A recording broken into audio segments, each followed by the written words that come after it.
Една од омилените владини агенции рейтинг во минативе 2,5 години од владата и општините предводени од СДСМ добила речиси 1 милион евра. Жетвата на Никола Спасов и неговата агенција започнува на 1 јули 2020, кога од град Скопје предводен од Петре Шилегов добиле нешто повеќе од 16.000 евра.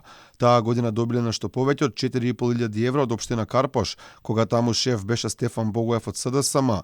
Далеку поплодна за рейтинг била 2021, тогаш уште во јануари од општина Охрид, предводен од Константин Георгиевски, добиле 15.000 евра. Во април таа година добили речиси 60.000 од Министерството за здравство, тогаш предводено од Венко Филипче. Август бил најбогатиот месец за Спасов, тогаш од владата добил тендер вреден 300.000 евра.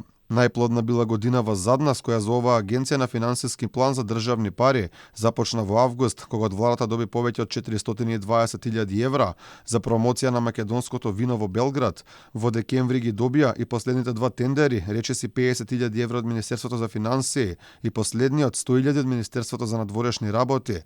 За случајот со МНР реагираше и ЗНМ, од каде велат дека ваквиот потек е спротивен со забраната за владино рекламирање во приватните медиуми.